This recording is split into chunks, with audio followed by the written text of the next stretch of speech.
తల్లిదండ్రి వాళ్ళ అబ్బాయిని బాగా చదివించాడు. అబ్బాయి జాబ్ వచ్చింది.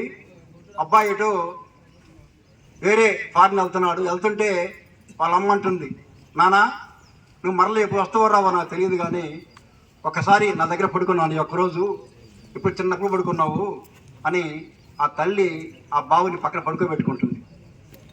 పెట్టుకుంటే ఒక గంట తర్వాత, నాన్న నాకు వాటర్ కావాలి దప్పుకేదన్నా అని చెప్పింది ఆ తల్లి. అబ్బాయి లేచి గ్లాస్ చేసి మంచిని తెస్తాడు. తర్వాత మరలా గంట ఆగిన తర్వాత, నాన్న మళ్ళీ దప్పుకేసాను నాన్న అంటుంది.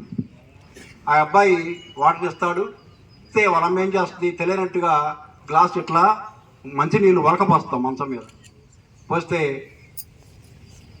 ఆ అబ్బాయి చెదిరించుకుంటే, ఏంటమ్మా ఇది నైట్ పడి లేపావు, మంచినీళ్ళు అన్న అమ్మని కింద పోసావు అంటే, సరే నాన్న అని సర్దుకుంటుంది. గంట తర్వాత మరలా లేపుద్ది అమ్మ దప్పుకేసినరా బాబు అని.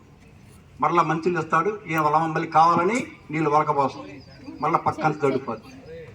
తడిచిపోతే ఆ అబ్బాయి కోపంతో చిరాకుతో, ఏంటమ్మా పో నేను అక్కడ పడుకోపోయి ఇక్కడ అని చిరాకుగా కోపడతాడు వాళ్ళ అమ్మ మీద.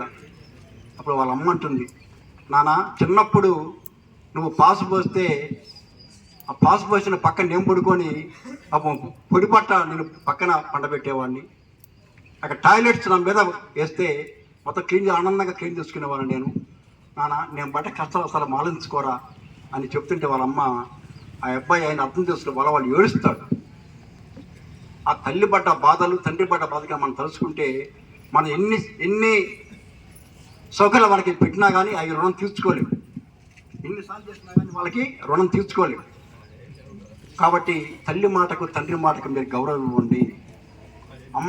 ముఖ్యంగా అమ్మాయిలు, తల్లి కూలి పనికి పోతుంది, నాకు వేరే ఉద్యోగం పోయేస్తుంది.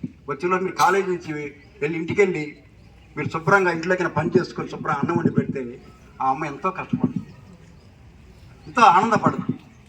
అలానే మీరు కూడా హాలిడేస్లో ఉంటుంది, మీరు ఆ యొక్క తండ్రి వచ్చేసరికి ఆయన పళ్ళకి మీరు పాలు పంచుకుంటే నిజంగా చాలా ఆనందపడతారు తండ్రి.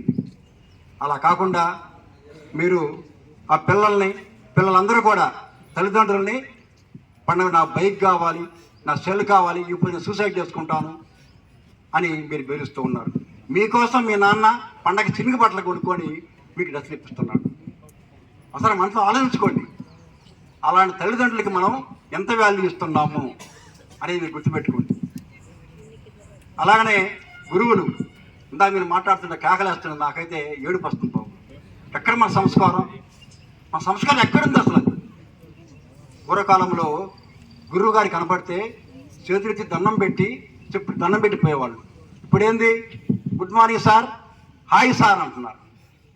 గుడ్ మార్నింగ్ అందరికీ తెలియదు, గుడ్ మార్నింగ్ గుడ్ ఈవినింగ్ అనేది, లేకపోతే హాయ్ సార్. ఎటుపోతుంది మన సంస్కృతి అసలు? ఇదా మీరు వేసుకున్నట్టు జ్ఞానం?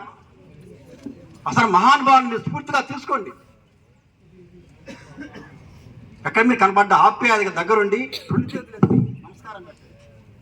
తల్లిదండ్రులు కావచ్చు, మీ యొక్క గురువు కావచ్చు, అది మీ సంస్కారం. మీకు 100 మార్కులు వచ్చినా కానీ సంస్కార విలువలు లేకపోతే అది నిరర్థకం. గుర్తుపెట్టుకోండి. ది గ్రేట్ మహాత్మా గాంధీ తెలుసా మీకు? The great Mahatma Gandhi